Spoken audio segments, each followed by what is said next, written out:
நீங்கள் பார்த்து கொண்டிருப்பது உங்கள் ஜாஷுவா டிவி. சகல ஜனங்களுக்கும் நற்செய்தி.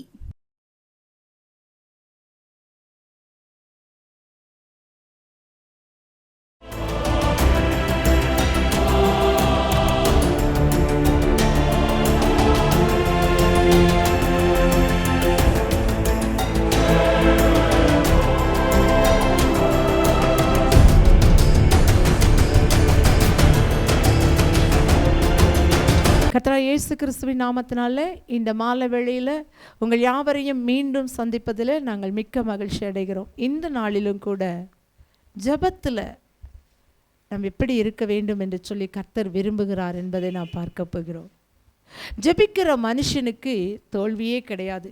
யாரெல்லாம் ஜெபிக்கிறார்களோ, ஒருவேளை ஜெபிக்கிற காலத்தில் நாம் ஒன்றும் அடையாததை போல தெரிந்தாலும் நான் ஜெபித்து முடித்து கொஞ்ச நாள் கழித்து நாம் சிந்திப்போமானால் அநேக அற்புதங்களை நாம் பார்ப்பதை பார்க்கலாம். ஐயோ, அந்த நாளில் நான் ஜெபித்த ஜெபம் கேட்கப்பட்டிருக்கிறது என்று சொல்லி. ஹல்லேலூயா. ஜெபிக்கிற எந்த மனுஷனும் வெட்கப்பட்டு போகவே மாட்டார்கள். ஆண்டவரோடு கூட ஜெபிக்கிற மனிதன் ஒரு நாளும் கூட வெட்கப்பட்டு போவதில்லை. ஆமென், ஹல்லேலூயா. தேவன் நல்லவர், தேவன் நல்லவர். என்னுடைய வாலிப வயதில் நான் ஜெபித்த அநேக ஜெபங்களுக்கு இப்பொழுதும் பதில் கிடைத்து கொண்டு இருக்கிறது. ஜெபம் ஒரு நாள் வீணாய் போகாது. ஜெபிக்கிற மனுஷன் தலை தூக்கப்படும். அவனுடைய தலை நிமிர பண்ணுகிற தேவன் அவனோடு கூட இருக்கிறார். ஒருவேளை நான் நிறைய ஜெபிச்சுட்டேன், ஒன்றுமே எனக்கு கேட்கப்படலை, எல்லா ஜெபமும் திரும்ப என் மடியிலேயே வந்து விழுந்துட்டு அப்படின்னு சொல்லி இந்த வேளையில் நீங்கள் கேட்பீங்கன்னா இன்றைக்கு ஆண்டவர் உங்களோடு கூட பேசுவாராக. ஆமென், ஹல்லேலூயா. எடுத்து வாசிப்போம். ரோமர் 12ஆம் அதிகாரம் 12ஆம் வசனம். ஜெபத்திலே உறுதியாய் தரித்திருங்கள். ஆமென், ஹல்லேலூயா. ஜெபத்தில் எப்படி இருக்கணுமா? உறுதியாய் தரித்திருக்க வேண்டுமா? ஆமென், ஹல்லேலூயா. உறுதி என்பது அது நிச்சயம், நிரந்தரம். அதில் ஸ்ட்ராங்காக நிற்கணும். நான் ஜெபிச்சிருக்கிறேன், என் ஆண்டவர் எனக்கு பதில் கொடுப்பார். ஆமென், ஹல்லேலூயா, ஹல்லேலூயா. நான் ஜெபம் பண்ணி இருக்கிறேன், அதனால் என் தேவன் எனக்கு பதில் கொடுப்பார். அந்த ஜெபத்தில் எப்படி இருக்கணுமா? உறுதியாய் தரித்து நிற்க வேண்டும். ஏதோ நான் ஜெபிச்சுட்டேன் அப்படியே விட்டுருட்டேன் அப்படிங்கிறதுல அதில் தரித்திருக்க வேண்டும் என்று சொன்னால் அதிலேயே நாம் இருக்க வேண்டும். ஆண்டவரோடு கூட எப்பொழுதும் ஸ்தோத்தரித்து கொண்டு ஜெபித்து கொண்டே இருக்க வேண்டும். அதான் தரித்திருத்தல், காத்திருக்கிறது. நான் ஜெபித்திருக்கிறேன், எனக்கு நல்ல பதில் வரும். ஆமென், ஹல்லேலூயா. வேதம் சொல்கிறது, நீங்கள் அமர்ந்திருந்து நானே தேவன் என்று அறிந்து கொள்ளுங்கள், ஜாதிகளுக்குள்ளே உயர்ந்திருப்பேன், பூமியிலே உயர்ந்திருப்பேன். ஹல்லேலூயா. தேவன் நம் மூலம் உயர்ந்திருக்கிற தேவன். ஜெபிக்க ஜெபிக்க நமக்கு அதிகமான பலன் உண்டு. சில வேளைகளில் நாம் ஜெபிக்க முடியாத போது பரிசுத்த ஆவியானவர் நம்மை ஜெபத்திலே தாங்குகிற தேவனாய் இருக்கிறார். ஆமென், ஹல்லேலூயா. ஜெபிக்கிற மனுஷன் ஒரு நாளும் தோல்வி அடைய மாட்டான். ஜெபிக்கிற மனுஷனுக்கு வெற்றி உண்டே தவிர ஒரு நாளும் தோல்வி கிடையாது. ஆமென், ஹல்லேலூயா. வேதத்தில் இப்படி அநேகர் ஜெபித்ததை நாம் பார்க்கிறோம். யுத்தம் வந்தது, ஆசா ஜெபித்தான், வெற்றியை கண்டான். யுத்தம் வந்தது, யோசபாத் தேவனை நோக்கி பார்த்தான், வெற்றியை கண்டான்.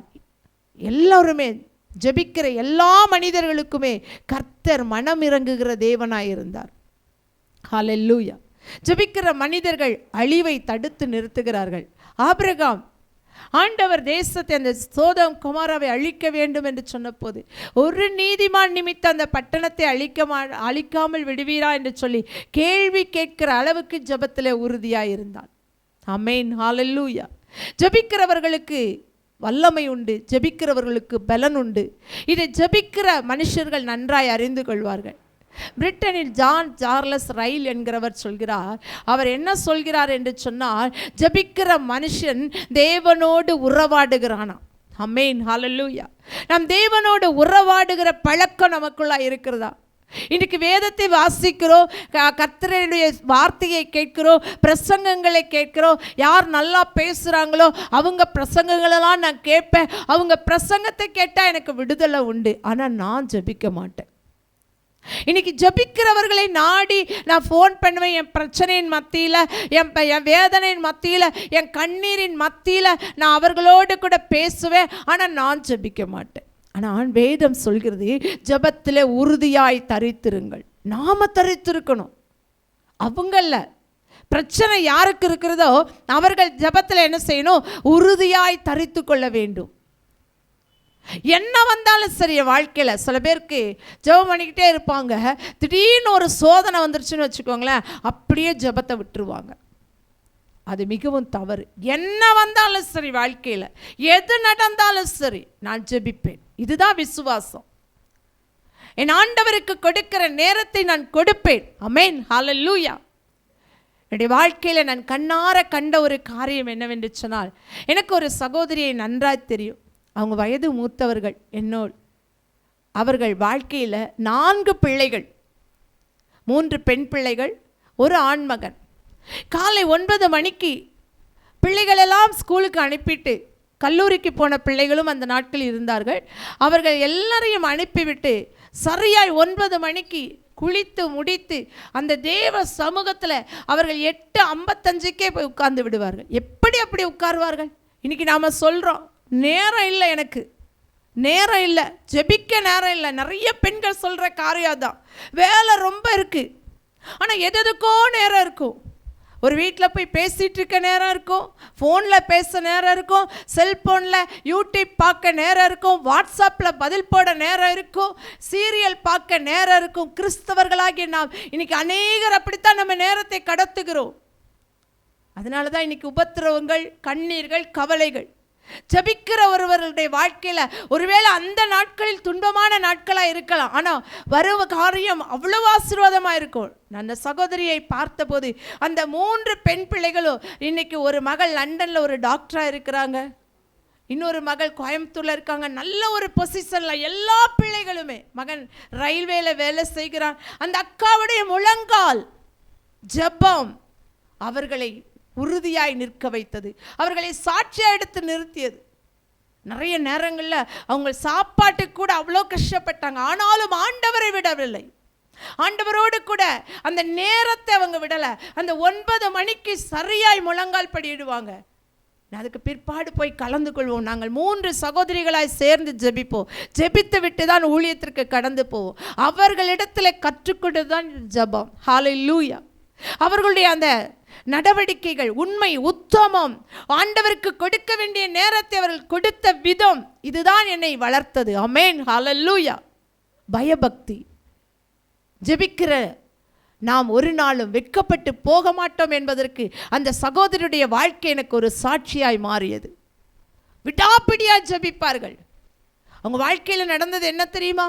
அந்த சகோதரன், அவங்களுடைய கணவர் மிகவும் மோசமான ஒரு நிலைமையில் ஒரு நாடக நடிகராக இருந்தார். திடீர்னு ஒரு லேடியை கூட்டிகிட்டு வந்து வீட்டில் வச்சுருவாங்க. ஆனால் பொறுமையோடு கூட அவங்க ஜெபத்தில் அந்த 9 மணி ஜெபத்தை அவங்க விடவே மாட்டாங்க. போராடி ஜெபிப்பாங்க. அவங்க கூட வாய் கொடுக்கவே மாட்டாங்க. அந்த சகோதரனோடு ஒரு வார்த்தை பேச மாட்டாங்க. என்றைக்காவது ஒரு நாள் என் கணவர் ரட்சிக்கப்படுவார். இன்றைக்கும் அக்கா இருக்கிறாங்க, அவங்க கிட்ட கேட்டால் தான் அந்த சாட்சி அவ்வளோ நல்லா இருக்கும். ஜெபிக்கிற மனுஷி ஒரு நாள் வெட்கப்பட்டு போக மாட்டாங்க. ஆமென், ஹல்லேலூயா. அந்த சகோதரன் ஒரு நாள் ரட்சிக்கப்பட்டார். அந்த சகோதரியோடு கூட இணைந்து ஊழியத்திற்கு போனார்கள். எவ்வளோ ஆச்சரியம் பாருங்க.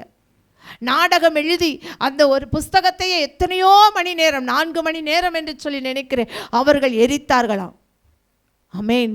அந்த சகோதரருடைய அந்த ஜெபம், விடாப்பிடியான ஜெபம் அவர்களை ரட்சித்தது. இன்னைக்கு நீங்கள் ஜெபிக்கிறீங்களா? உங்கள் வாழ்க்கையில் உபத்திரப்பட்டுக்கிட்டே இருக்கீங்களா? துன்பம் நெருக்கிக்கிட்டே இருக்கா? உங்கள் கணவர் ரட்சிக்கப்படலையா? உங்கள் பிள்ளைகள் நிமித்த வேதனையா, கண்ணீரா? ஜெபத்தில் உறுதியாய் தரித்திருங்கள். கர்த்தர் உங்களை விடுவிக்கிற தேவனாய் இருக்கிறார். ஹல்லேலூயா. ஜெபத்தை மாத்திரம் விட்டுறாதீங்க. வேதத்தில் நல்ல ஒரு உதாரணமான ஒரு மனுஷன் இருக்கிறார், தானியேல். அவருக்கு விரோதமாய் சட்டம் இயற்றப்பட்டது. ஆமென், ஹல்லேலூயா.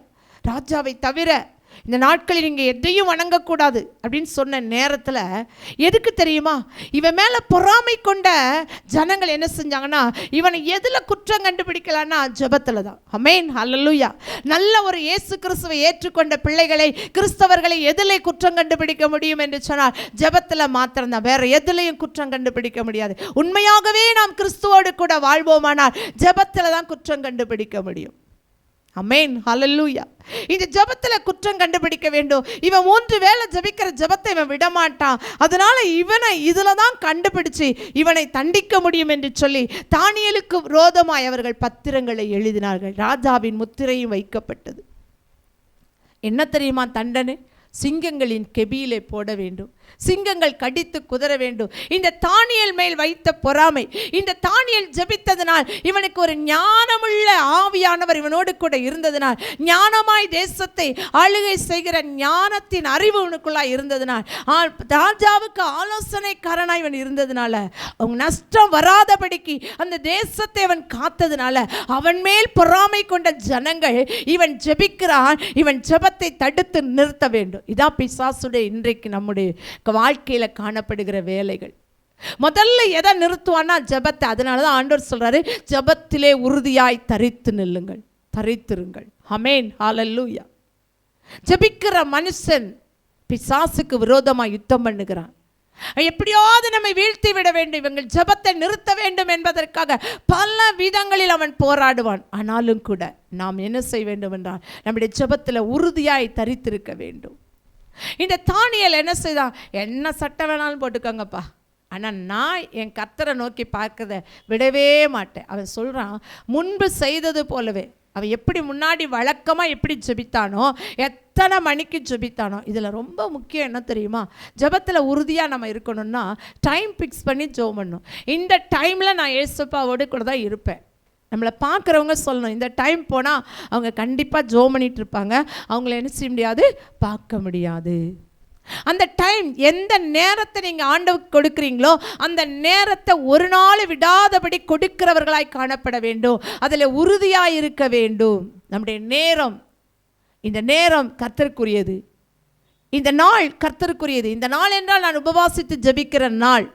இந்த நாளிலே நான் ஆண்டவரோடு கூட இருப்பேன். இந்த இரவு கர்த்தருக்குரியது. இந்த இரவிலே ஜெபிக்கிற ஒரு மனுஷனாய் நான் இருப்பேன் என்று சொல்லி நேரத்தையும் காலத்தையும் நாம் குறித்திருக்கிறவர்களாய் இருக்க வேண்டும். ஜெபத்திலே உறுதியாய் தரித்திருக்க வேண்டும். அந்த நேரத்தை நாம் சரியாய் குறித்து ஜெபிப்போமானால் நம்முடைய வாழ்க்கையில் எல்லா சூழ்நிலைகளும் நமக்கு வெற்றி உண்டு. இவன் என்ன செய்தான் சொன்னமா? 3 வேளையும் முன்பு செய்தது போலவே, முன்பு எந்த வேளையில் எந்த நேரத்தில் ஜெபித்தானோ அதே நேரத்தில் ஜெபித்தான். அதனால் அவனுக்கு வந்த பலன் என்ன தெரியுமா? சிங்கத்தின் குகையில் அவன் தூக்கி எறியப்பட்ட வேளையிலோ அந்த சிங்கங்கள் அவனை சேதப்படுத்தவில்லை. ஆமென், ஹல்லேலூயா, ஹல்லேலூயா. இன்னைக்கு நான் சொல்றேன், ஜெபிக்கிறீங்களா? உங்களை சத்துரு ஒண்ணுமே செய்ய முடியாது. சத்துருவின் வாயை கர்த்தர் கட்டுவார். ஹல்லேலூயா. யார் ஒருவர் ஜெபத்தில் உறுதியாய் தரித்து நிற்கிறீர்களோ அவர்கள் வாழ்க்கையில் வருகிற எல்லா சத்துருவின் வாயும் கட்டப்படும், அவனுடைய கிரியைகள் அகற்றப்படும். ஆமென், ஹல்லேலூயா. அவனுடைய கிரியைகள் அகற்றப்படும். உங்களை ஒன்றும் சேதப்படுத்த முடியாது. இன்னைக்கு நீங்கள் நினைக்கலாம், நான் ஜெபிக்கிறேன் ஆனால் என்னால் எழும்பி ஜெபிக்க முடியாதபடி எனக்கு விரோதமான பலவிதமான உபாயங்கள் தந்திரங்கள் செய்யப்பட்டு கொண்டே இருக்கிறது. நீங்கள் சொல்லலாம், ஆனால் நீங்கள் ஜெபத்தில் உறுதியாக இருந்தீங்கன்னா நிச்சயமாகவே நான் சொல்கிறேன், உங்களை ஒன்றும் சேதப்படுத்த முடியாது. ஒருவேளை அவர்கள் செய்கிற எல்லா கிரியைகளும் உங்களை தாக்க வந்தாலும் கர்த்தர் அவர்களை முறியடித்து போடுவார். ஆமென், ஹல்லேலூயா. சிங்கத்தின் கெபியில் இவனை போட்ட போது சிங்கங்கள் இவனை சேதப்படுத்தலை.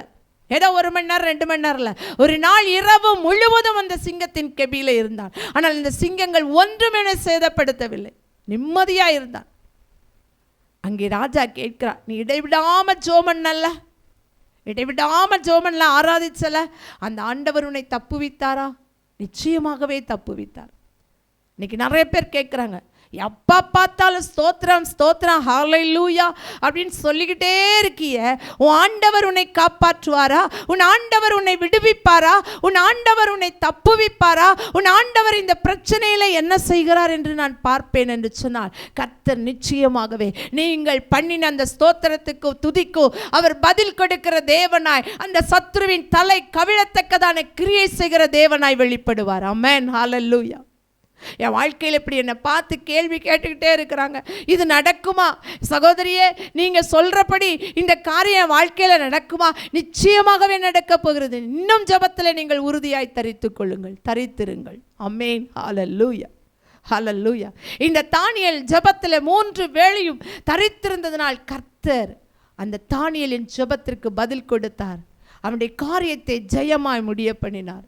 யாக்கோபில் நாம் பார்ப்போமானால் 5ஆம் அதிகாரத்தில் 17ஆம் வசனத்தில் சொல்லப்பட்டிருக்கிறது, எலியா ஊக்கமாய் ஜெபித்தார். எதுக்கு தெரியுமா? தேசத்தில் மழை பெய்யக்கூடாது. ஆமென், ஹல்லேலூயா.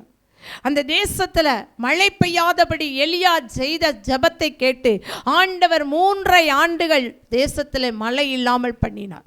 ஆமென், ஹல்லேலூயா. ஐயா, நம்ம ஜெபம் இப்படிலாம் பண்ணுமா? நிச்சயமாகவே ஆண்டவரோடு கூட ஒரு மனுஷன் ஜெபத்தில் உறுதியாக இருப்பானால் அவன் ஜெபத்தை கேட்கிறவர். வசனம் சொல்கிறது, ஜெபத்தை கேட்கிறவரே என்ற நாமத்தை உடையவர். அவர் மாம்சமான யாவர் மேலும் தன் ஆவியை ஊற்றுவார். ஹல்லேலூயா, ஹல்லேலூயா. மாம்சமான யாவர் அவரிடத்தில் வருவார்கள். ஏன்னா அவர் ஜெபத்தை கேட்கிறவர். இன்னைக்கு உலகத்தில் நீங்கள் பார்த்தீங்கன்னா எல்லாருக்குமே இயேசுவை தெரியும், எல்லாருமே இயேசுவை நம்புவார்கள். இயேசுகிட்ட போனால் நிச்சயமாக விடுதலை உண்டு, பிசாசு நடுங்கும், பிசாசு போயிடும், பேய் பிடிச்சிருந்தா ஏசப்பா கிட்ட ஜோம் பண்ணுங்க, அந்த சிஸ்டர்கிட்ட போய் ஜோம் பண்ணுங்க, ஏசப்பா விடுதலை கொடுப்பார். இதெல்லாம் எல்லாருக்கும் தெரியும். ஆனாலும் அவர்கள் மனக்கண்கள் இன்னும் திறக்கப்படாதனால தான் அவரை ஏற்றுக்கொள்ள பின்வாங்குகிறார்கள். ஹல்லேலூயா. ஏசப்பாவிடத்தில் வரும் பொழுது அநேக விடுதலை அவர்கள் காண்பார். நீ ஜெபத்தில் உறுதியாக இருந்தன்னா உன் பக்கத்தில் இருக்கிறவங்க அநேகர் உன்னை தேடி வருவார்கள். ஹல்லேலூயா, ஹல்லேலூயா. ஆண்டவர் நல்லவர். இந்த எலியா ஜெபித்த ஜெபத்தை கேட்டு, அவனுடைய ஊக்கமான அந்த ஜெபத்தை கேட்டு 3.5 வருஷம் மழை இல்லாத இருந்தது. அவன் திரும்ப ஜெபித்தான். என்ன நடந்ததுன்னா மழை இந்த தேசத்தில் பெய்தது. ஹல்லேலூயா, ஹல்லேலூயா. இன்றைக்கும் நம்முடைய ஜெபத்தை கேட்கிறவர் நம்மோடு கூட இருக்கிறார். ஹல்லேலூயா. எதுக்கு நான் ஜெபிக்கணும்? ஜெபிக்க வேண்டிய ஒன்றும் அவசியம் இல்லை. இன்றைக்கி நிறைய பேர் அப்படி தான் நினைக்கிறாங்க. அதெல்லாம் ஜெபம்லாம் பண்ணணும்னு அவசியம் இல்லை. காலையில் எழுந்தோடனே நான் ஸ்தோத்திரம் பண்ணுவேன், ராத்திரி படுக்கும்போது நான் ஸ்தோத்திரம் பண்ணிவிட்டு பேசாமல் படுத்துக்கிடுவேன். அவருக்கு வேலை என்ன? இஸ்ரவேலை காக்கிறவர் உறங்குவதும் இல்லை தூங்குவதும் இல்லை. அவர் உறங்காமல் நம்மை காக்கிறவர். அதனால் என்னை காக்கிறது அவருடைய வேலை இல்லை. இயேசு கிறிஸ்து இந்த பூமியில் வாழ்ந்த போது இன்றைக்கு காலையில் நான் சிந்தித்து கொண்டு இருந்தேன். இந்த வசனங்களை எடுக்கும் பொழுது அவர் என்ன செய்தாராம்? ஊழியம் செய்து முடித்த பின்பு தனித்து போய் ஜெபம் பண்ணாராம். குழுவாய் ஜெபித்தார், தனியாய் ஜெபித்தார், இரவிலே ஜெபித்தார், அதிகாலையில் ஜெபித்தார். ஏன்? அவர் பிதாவின் குமாரன் தானே. ஏன் ஜெபித்தார்? நம்மை போல மாம்சத்தில் மனுஷகுமாரனாய் அவர் பிறந்ததுனால நாம் ஜெபிக்க வேண்டும் என்பதை நமக்கு கற்றுக் கொடுத்தார். கெத்சமனையிலே வியாகுலத்தோடு கூட ஜெபித்தார், வேதனையோடு கூட ஜெபித்தார், கண்ணீரோடு கூட ஜெபித்தார், இரத்த வேர்வை சிந்த ஜெபித்தார். ஏன் தெரியுமா? நாமும் அப்படி ஜெபிக்க வேண்டும் என்று சொல்லி நமக்கு கற்றுக் கொடுத்திருக்கிறார்.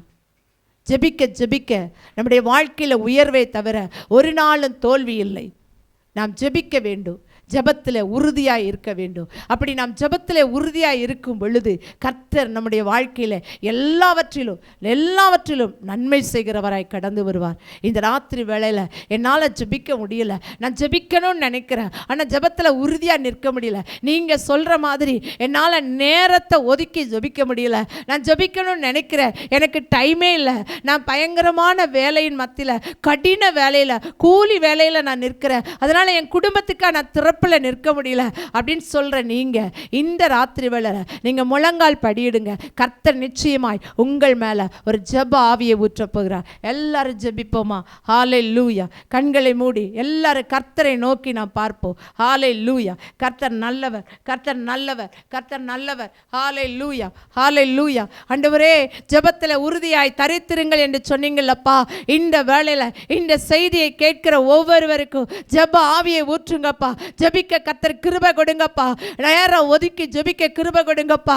ஆண்டவரே, வாழ்க்கையில கடினமான வேலைகள் நிமித்தம் என் சரீரத்தில் சோர்வு வந்து விடுகிறது, என் சரீரம் பலவீனம் விடுகிறது என்று சொல்கிற ஒவ்வொருவரையும் உற்சாகத்தின் ஆவியால் ஆண்டவரே நீ தாங்கி பிடித்து ஆண்டவரே ஜெபிக்க பலன் கொடுங்கப்பா. உங்க பிள்ளைகளை உயர்ந்திருக்க பண்ணுங்கப்பா. ஜெபிக்கிற பிள்ளைகள் சோர்ந்து போயிருப்பார்களானால் இந்த வேளையில ஜெபத்தில் உறுதியாய் தரித்திருந்து வெற்றியை காண கர்த்தர் கிருபை செய்யுங்கப்பா. ஜெபிக்கிற பிள்ளைகளுக்கு விரோதமாய் எழுப்பப்பட்ட எல்லா ஆயுதங்களையும் இந்த இரவு வேளையில் நீர் முறியடிப்பீராக இயேசுவின் நாமத்தினால. ஜெபிக்கிறவர்கள் ஒரு நாள் வெட்கப்பட்டு போகக்கூடாதப்பா.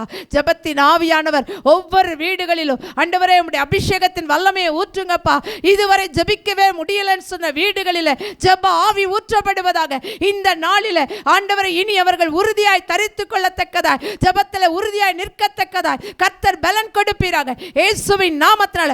ஒவ்வொரு வீடுகளிலும் ஜெப ஆவி ஊற்றப்படுவதாக. ஜெபிக்கட்டும் ஆண்டவரே, ஜெபிக்கட்டும் ஆண்டவரே, திறப்பிலே நிற்கட்டும் ஆண்டவரே. இப்படி நாமத்தை மகிமைப்படுத்தட்டும், விடுதலையை கொடுத்தரலும் மீட்பர் இயேசுவின் நாமத்தில் நல்ல பிதாவே, ஆமேன் ஆமேன். இந்த செய்தியை கேட்டு உங்கள் யாவரையும் கர்த்தர் தாமே ஆசீர்வதிப்பாராக. ஆமேன் ஆமேன்.